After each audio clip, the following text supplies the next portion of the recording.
కాపోద్యమ నేత ముద్రగడ పద్మనాభం అంత్యక్రియలు నిన్న ఆయన స్వగ్రామం కిర్లంపూడిలో చాలా ఘనంగా జరిగాయి.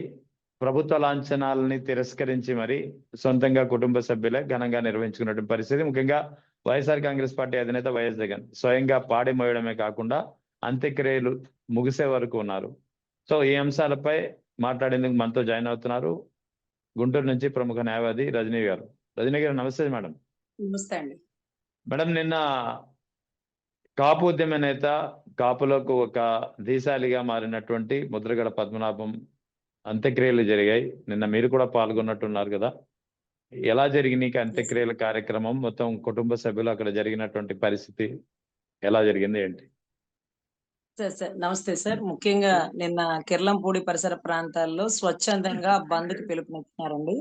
అక్కడ ఏ షాపులు స్టార్టింగ్ నుంచి చివరి వరకు ఏ షాపులు ఓపెన్ చేసలేదు. తర్వాత దారి పొడుగునా కూడా ఆయనకి సంబంధించిన నివాళులు అర్పిస్తూ లైన్ ఆల్వేస్ లైవ్ అన్నారండి.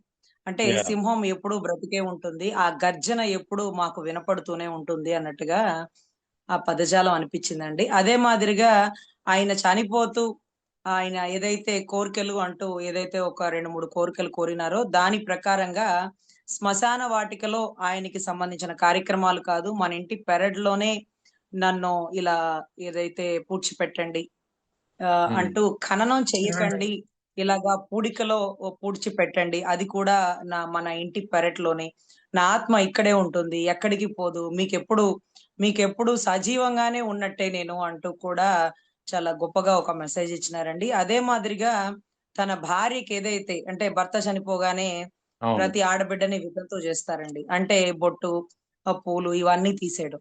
కానీ ఇది భర్తతో పాటు వచ్చింది కాదు కదండి. ఆడబిడ్డ పుట్టుకతో ఉండే బొట్టు పూలును ఏదో భర్తతో వచ్చినట్టుగా భర్త లేనప్పుడు తీసేయడం అనే సాంప్రదాయం అది ఎప్పటి నుంచో పెట్టినటువంటి సాంప్రదాయం అండి.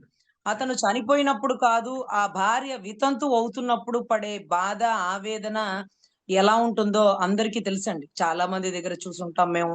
కన్నీటి పర్యంతమైన ఆ దృశ్యాన్ని బొట్టు పూలుతో తన తల్లి లేకపోతే బిడ్డలు పడే ఆవేదన ఎలా ఉంటుందో అందరికీ తెలుసండి. సో ఇతను చాలా గొప్పగా ఒక మెసేజ్ ఇచ్చినాడండి.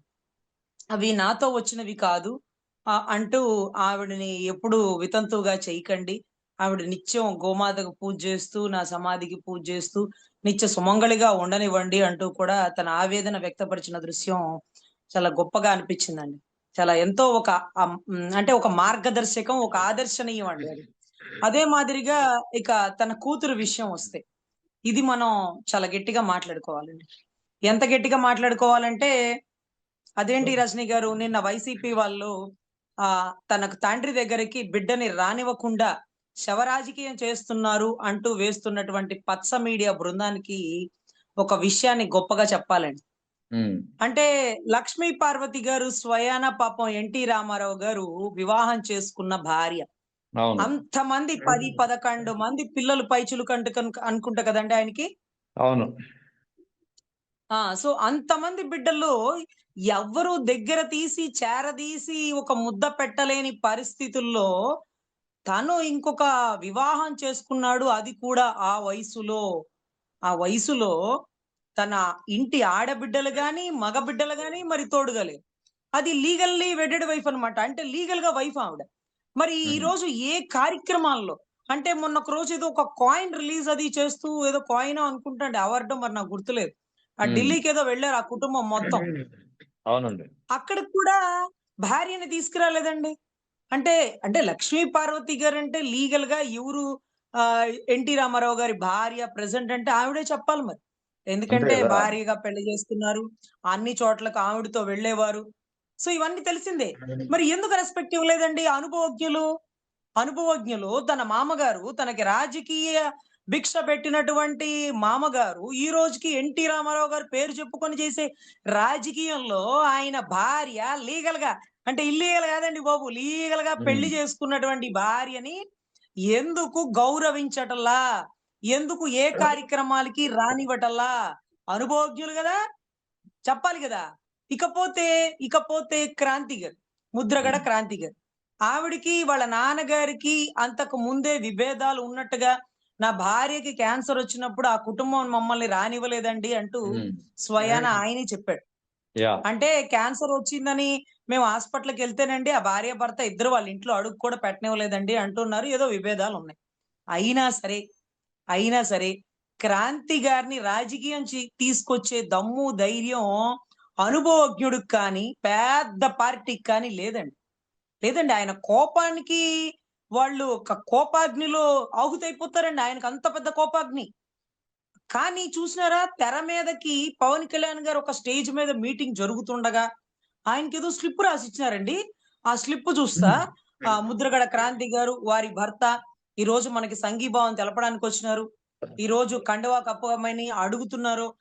నాకు అలా కాదు, మీ నాన్నగారితో రండమ్మా, మీ నాన్నగారు నన్ను ఎంత విభేదించినా మీ నాన్నగారికి నేను ఇచ్చే గౌరవం ఇస్తాను అంటూ ఆయన చెప్తే మా నాయకుడు మా కంటికి చాలా గొప్పగా అనిపించాడండి.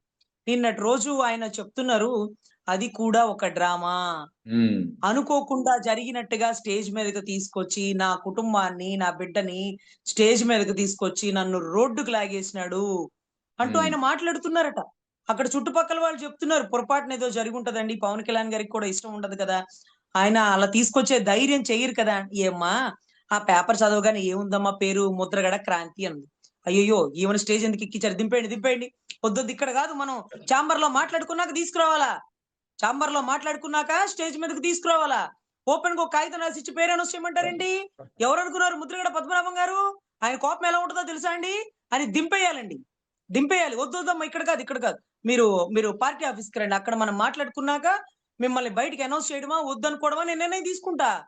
వద్దమ్మా, వద్దు, ఇలా కరెక్ట్ కాదు, మీ నాన్నగారి కోపం వస్తుందని వెంటనే స్టేజ్ దిగి పంపించేయాలా. అసలు స్టేజ్ మీదకి రానికూడదు. ఎవరు రానిచ్చినారు?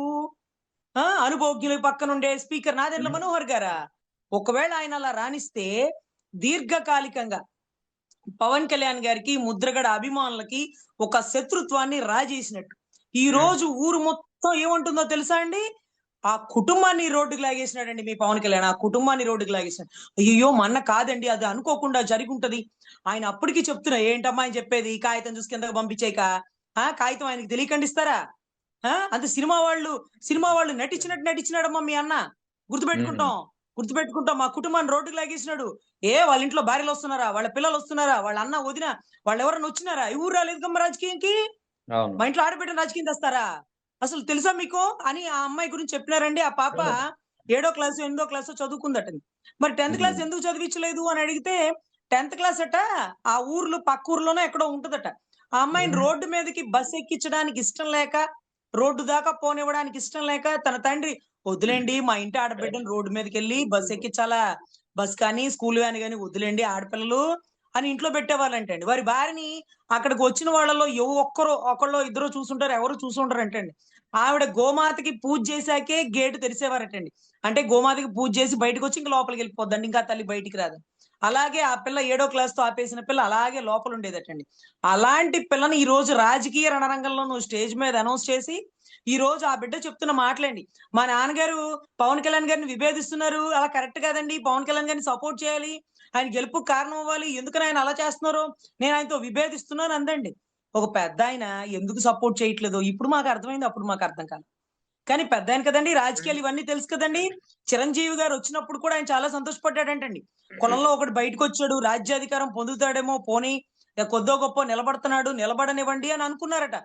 కానీ ఎప్పుడైతే ఆయన మళ్ళీ వాళ్ళందరినీ వదిలేసి మళ్ళీ సినిమాలోకి వెళ్ళిపోయినప్పుడు వాళ్ళందరూ పొలోమని ఆయన దగ్గరికే వచ్చారటండి. సినిమా వాళ్ళు కదండి, వెళ్ళిపోయి ఉంటారా, పోన్లేండి, ఏం కాదులేండి, మళ్ళీ వస్తారులే, ఇవాళ కాకపోతే రేపు వస్తాడు, 2014లో వస్తాడులేండి అని ఆయన చెప్పేవాళ్ళంటండి. ఆయన ఎప్పుడు చిరంజీవి గారి మీద చెడుగా చెప్పడట. చెప్పకుండా ఏమనేవాడు, ఏదైతే జనాలు అన్న మాటలని తట్టుకోలేక, సినిమా వాళ్ళు కదండి 4 మాటలు తీసుకోలేకపోయారు, మన రాజకీయాల్లో ఎన్ని మాటలు పడేవాళ్ళం అండి, వాళ్ళు తట్టుకోలేక వెళ్ళిపోయారులేండి, ఎక్కడికి పోతాడు, మళ్ళీ వస్తాడు, కులంలో ఒకటి కదా, ఉంటాడులేండి, ఎక్కడికి పోడని వాళ్ళకి చెప్పేవాడట. ఏ వ్యక్తి గురించి చెడుగా చెప్పనటువంటి వ్యక్తి గురించి ఈ రోజు జనసేన మొత్తం ఒక కాపు ద్రోహిగా చిత్రీకరించిన ఆ టీడీపీ వారిని, ఆ పచ్చ మీడియాని ఏమనాలండి? ఆ కుటుంబంలో భార్యని, కొడుకుని, కోడల్ని, పసిబిడ్డని పరిగెట్టించి వాళ్ళ ఇంటి చుట్టూ కర్రలతో వెంబడించి కొట్టి లకారంతో బూతులు తిట్టి వ్యాన్లో ఎక్కించుకొని వెళ్ళిపోయారండి. ఆ దృశ్యం చూస్తుంటే ఇన్నాళ్ల రాజకీయ చరిత్రలో ఇదా మీరు చేసే అరాచకం, ఇంట్లో ఆడవాళ్ళని బూతులు తిట్టి ఆడవాళ్ళని జీబెక్కించడమా? జీబెక్కించడమా? క్రాంతి ఇక్కడ ఇదే ముద్రగడ చేసేది.